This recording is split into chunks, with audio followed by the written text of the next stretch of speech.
Hello, you lovely people. How is everyone doing? Welcome back to the channel. This is DJ Antidope, and today I'm at API Days conference happening in Melbourne. And say hi to the team. How are you guys doing? Excited? Excited? Awesome. All right, let's head upstairs and see what's happening. There's some keynote speeches. I'm also speaking. I'm shit nervous. I don't know what I'm going to do. But there are coffee, so I'm going to have a lot of coffee. So stay tuned, everyone.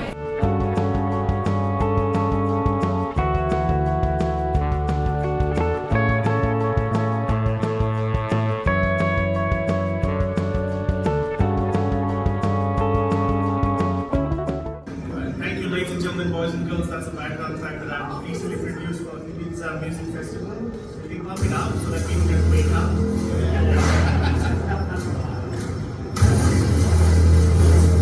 Alright, good evening, ladies and gentlemen, boys and girls. Are we all ready? Thank you so much, DJ Dan, right behind me.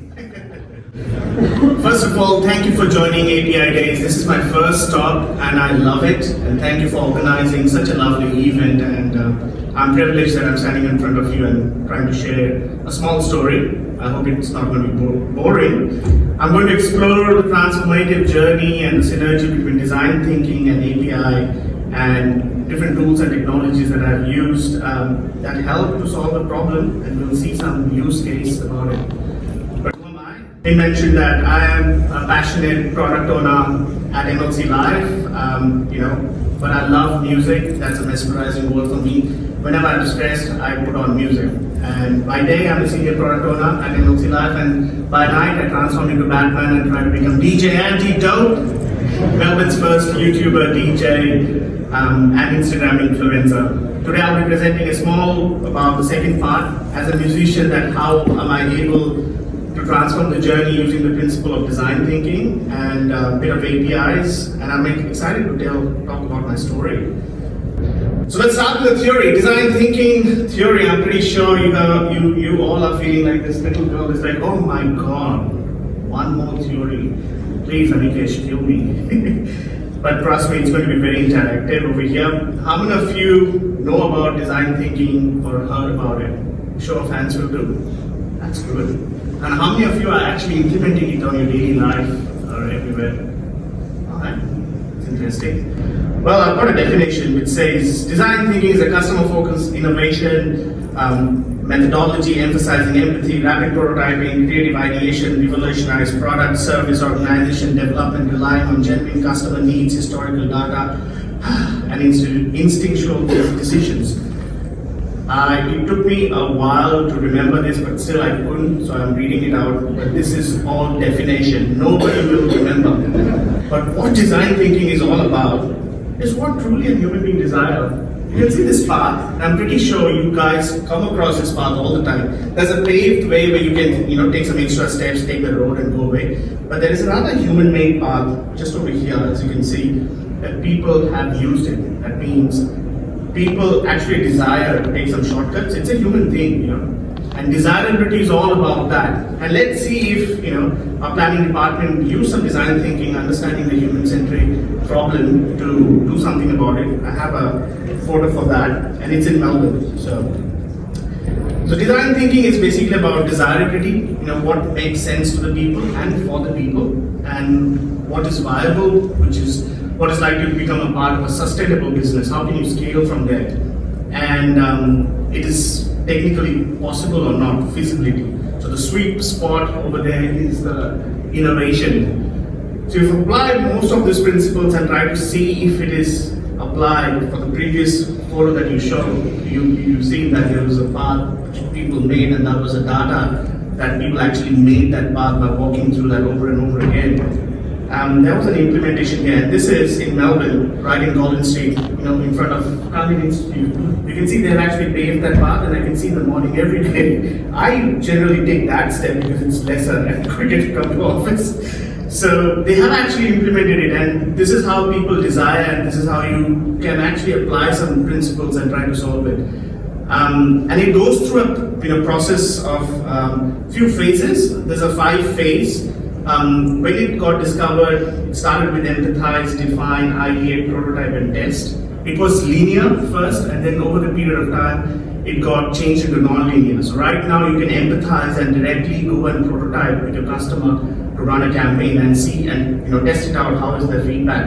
And if it's not working, then come back and again define it and ideate and prototype. So it doesn't need to go through all the phases, but when it comes to large scale or big organization, sometimes it's hard to rapidly empathize, define, and then prototype, and then scrap, and then start again. So sometimes but it sometimes becomes very ineffective, I would say, from a cost perspective. But if you're running a campaign or you want to experiment with the user, there's a new product that I want to launch, whether it's viable or not, do a wireframe and launch it to the customer and see how are they reacting. And if they're reacting well, then let's get into prototype and build it.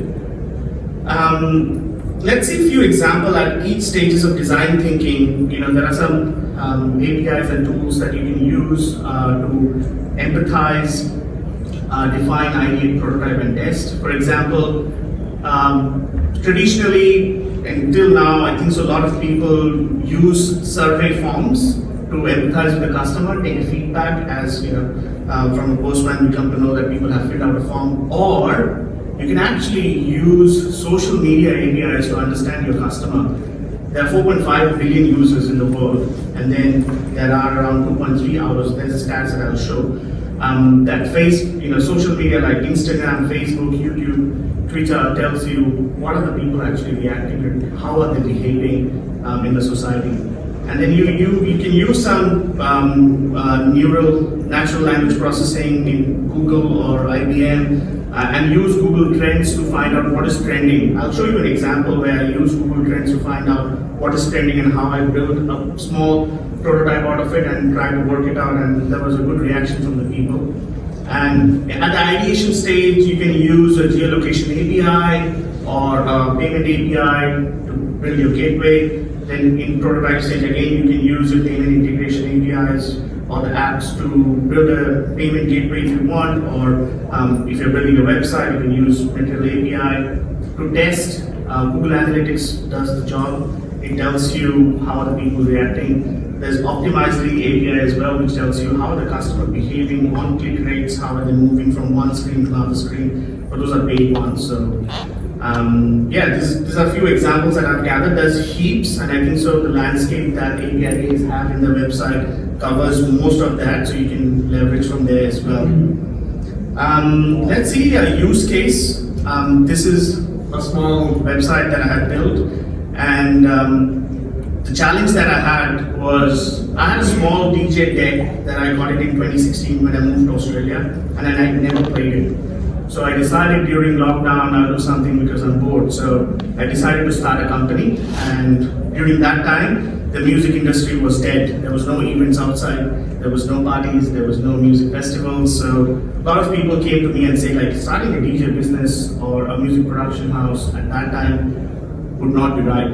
It's a dying business for the next 2 years. But at that particular period of time, what I did was I tried to empathize with social media again, leveraging Facebook Graph, Instagram, APIs to understand what is the usage, how are they using it, what are the different areas they are looking for.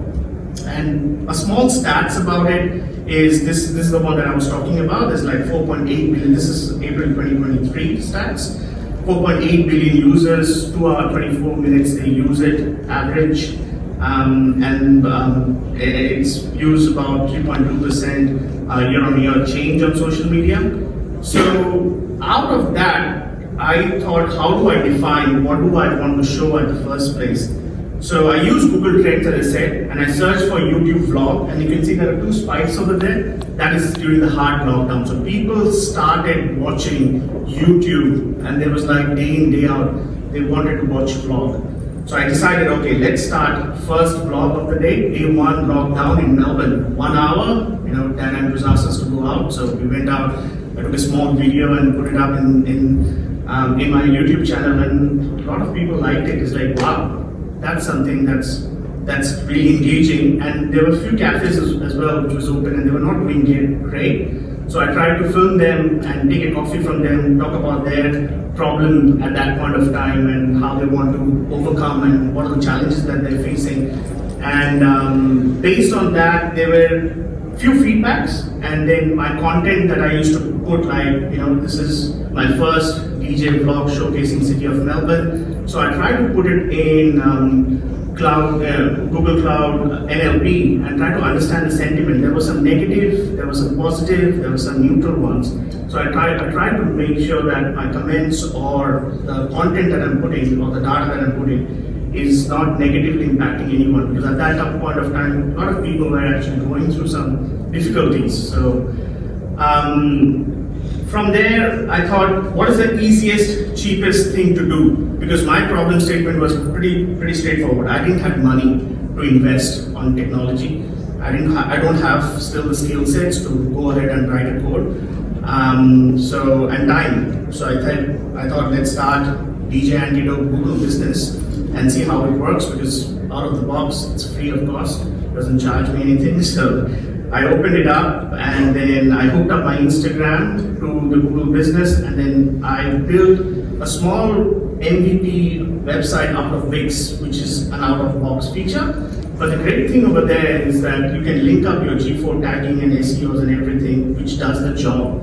And as I said, there's a developer mode in Wix as well, where you can code and integrate everything, but I didn't have that skill set, neither had the money to spend on the development team. So it's like, okay, let's do a drag and drop feature and see how it works in the market. If it works, well, it does the job. If not, then we'll see how we can scale after that. And fortunately enough, it worked.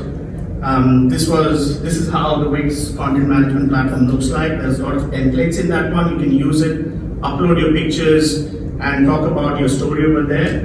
It has got the basic functionality, but there is a dev mode over there, as you can see at the top, where you can actually code and integrate with different platforms. What I did was I used the SEO out of the box feature over here and integrated with Google and G4 tagging, which was definitely helping me to understand, how many people are clicking, what is the impression. And there's a slide at the back as well, which will show you how much time they're actually spending on my website. By that, I realized how much content I should put on the website. It should not be too lengthy. It should be like they can look at it. Okay, book DJ, book the musician, book for the production or the events that they want. So after this, I tried to test it out with few users and see how, took some real-time feedback from my friends, and use the Google Analytics G4 tagging, but I've tagged it to the Wix website, which actually tells you there was over the period of 2022, there were around 357 site visits and 256 unique visitors. And as I said, 3 minutes 4 seconds was the spend time. So I make sure that content is very spick and span.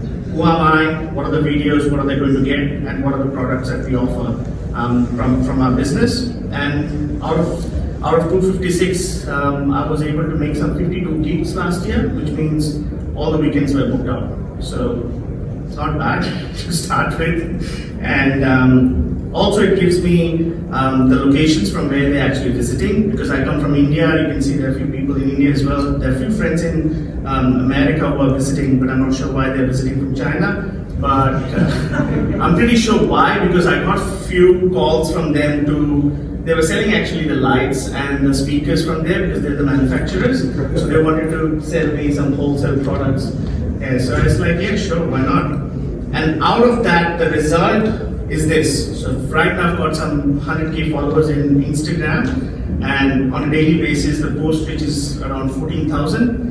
And the engagement is 39.9K, because I make sure that content goes through those phases of design thinking to understand whether it's actually helping the customer who wants to book me in or who wants to look at music in general.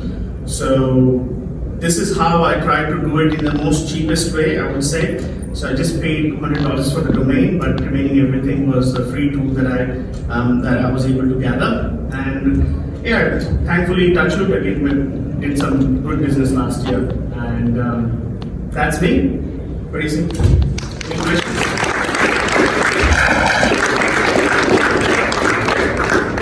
A video. A video? For my YouTube channel. Okay, fantastic. All right. We have Jordan over here. Hello. Who gave an amazing insight yesterday. And I'll download that and put it up in the link in the description box. Wonderful. So thank you, Jordan, for the stash. As you can see, welcome. We're Thank you for representing Postman. How do you feel about this event? Oh, it's been great. I mean, the first day there was 750 odd people, which is the biggest conference that we've had in APAC. It was just absolutely mayhem here, you know. Fortunately, our swag arrived today, so we've been able to turn that up. So, yeah, it's been a great event. It was nice to be able to speak and show some of the stuff that Postman's doing. So, you know, hopefully you're going to shout it out. Yeah, absolutely. It's there in the description box. Check it out. If you don't know about Postman, what it does, have a look. Thank you. Thanks.